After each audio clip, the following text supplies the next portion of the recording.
agency talk, and two of the biggest targets this summer are Kyrie and KD. And rumors have it that they could join forces with the Knicks. These rumors have heated up after a behind-the-scenes video was released of them talking at the NBA All-Star Game.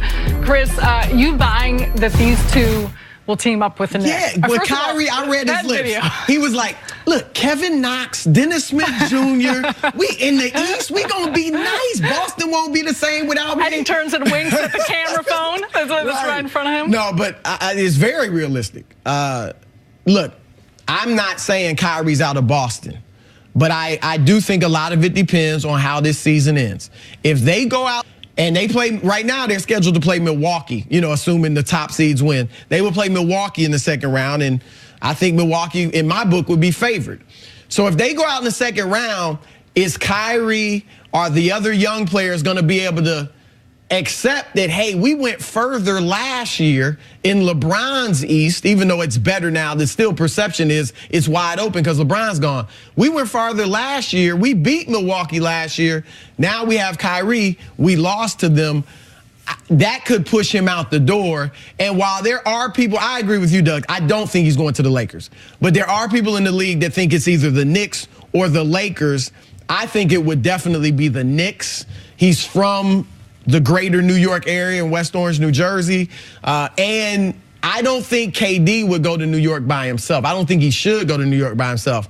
And he and Kyrie are close, as we saw, but they're close friends as well. They will be talking. And here's the scary thing.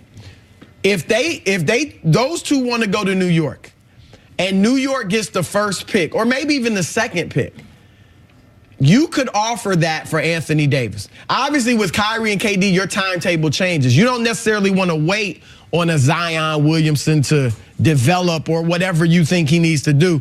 Maybe you just go get Anthony Davis, and you talk about a big three of Kyrie Irving, Kevin Durant, and Anthony Davis in New York. Could they do that? Oh, yeah, they could work it out. They could work it out. You can do anything. You have to shed the rest of the team. And Dennis Smith Jr., by the way, goodbye. Yeah, right. enjoy New Orleans. You're and right. Some beignets. Because I don't think Dennis Smith Jr. and Kyrie work together anyway. I mean, truth be told, could it happen? Yeah, but boy, there's a lot of.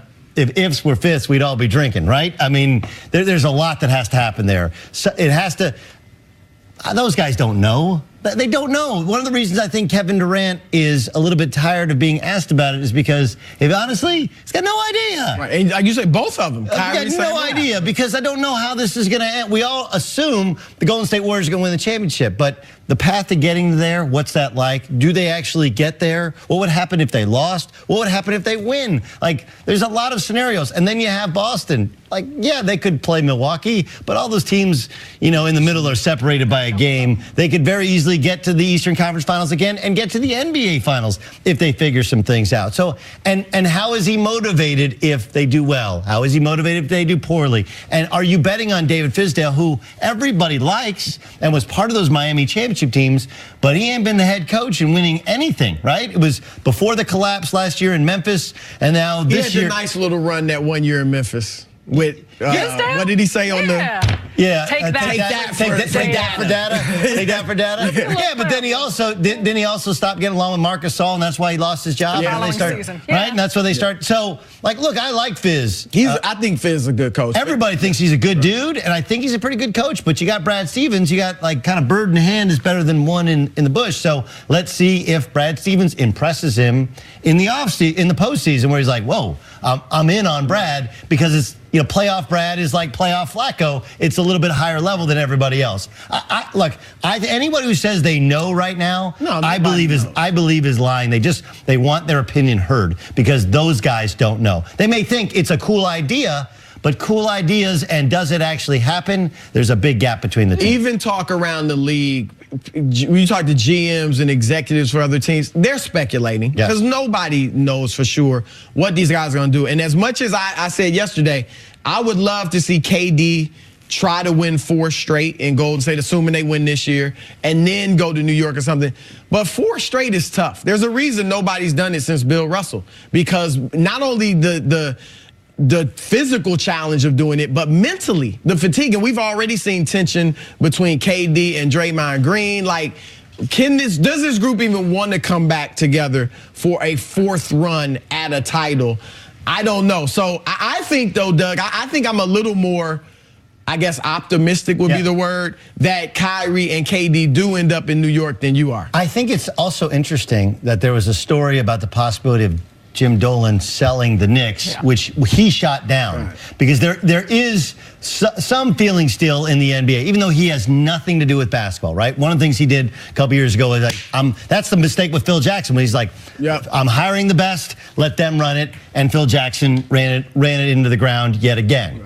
But Jim Dolan has nothing to do with basketball, but he did have, he got into it with Charles Oakley, and that was ugly. And I think there is that sense where, do I want to go play and make Jim Dolan some more money, or do I not? The other part that I think is interesting is, I'm not sure I would trade Zion Williamson for Anthony Davis. Really? I mean, look. If you had those two? I have those two.